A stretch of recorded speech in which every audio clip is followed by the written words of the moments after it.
Hey guys, so today I thought I would talk a little bit about how to manage a large project in general. It doesn't have to be a game project. When you're going it solo and you're trying to do it on your own.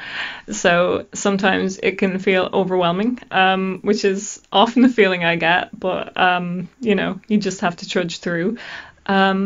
But yeah, I thought I would talk a little bit about how I trudged through that overwhelm and just keep on showing up and stuff like that. So one of the first things that I think is really important is breaking up milestones into smaller goals. First of all, if you don't have milestones within your large project, then break your large project down into milestones so that you actually have smaller, littler goals. So for me, my current, say, milestone would be to get my demo into alpha stage. Eventually then, from there, when I'm adding more to the game, it might be like, oh, I'll finish this level of the game. So having milestones like that can help you to break down tasks. But then, from there, breaking down those milestones into even smaller tasks is essential. And here's the thing, you're probably not going to think of all of the tasks that you have to do immediately, and it's okay if that becomes a list that grows a little bit.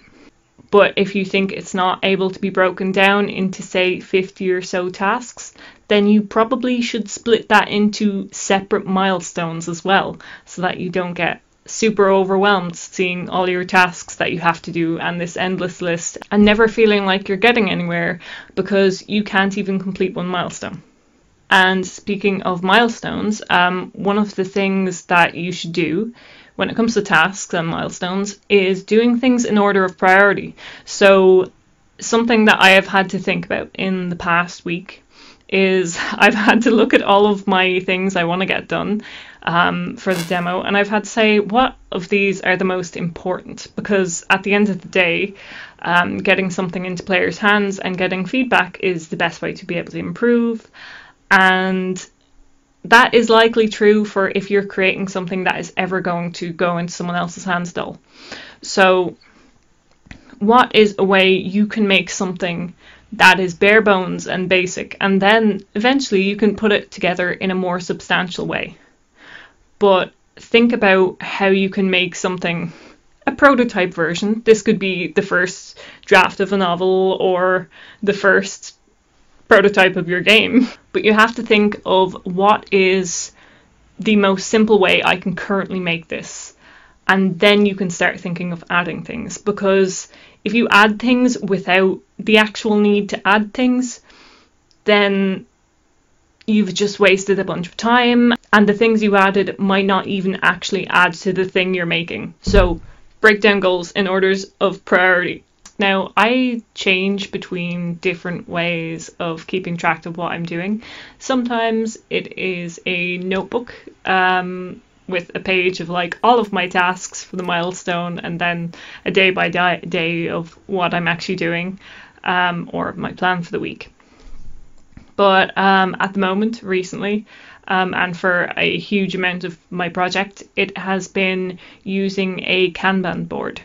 So I like to use Hack-and-Plan because it's specifically designed for game development, and you can work in those milestones and in those tasks, and you can assign the different kinds of tasks. So then you can filter out by, say, if you're like, oh, I'm really feeling a sound design task today, or I'm really feeling some bug fixing.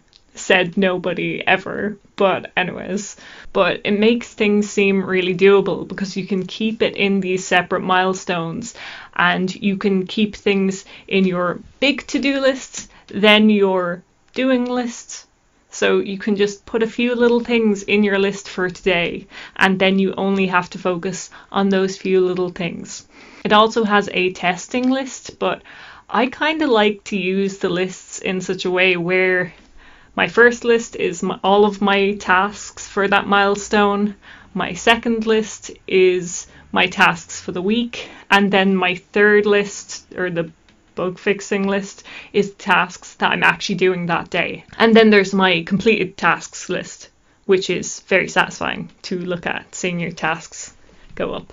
Because very rarely do we actually focus on what we have done, but all the time don't we focus on what we haven't done. So a Kanban board is a good way of focusing on what you have got done and looking at the positives. And I would like to talk about a book as well. So there's this book called The Practice by Seth Godin. Seth is a master of marketing, I guess, but also just an excellent writer all around. And he writes in The Practice about basically approaching something with the intention of getting better at it each day.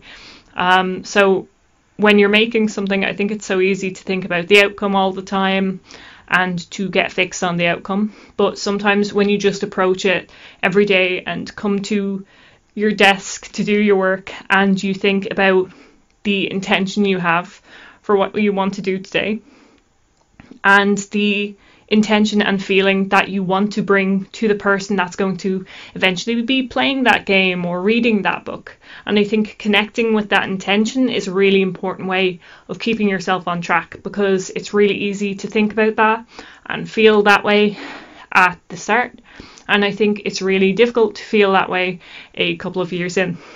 But I think if you stay connected to that feeling, so if you think of other things that have made you feel the way that you want to make someone else feel, or if you think of the purpose of your piece of art and why you are making it and what feeling you want someone else to feel when they're perceiving it, I think if you hone in to those things, then you will end up with altogether a better piece of work, but also something that is very motivating on a consistent basis to make.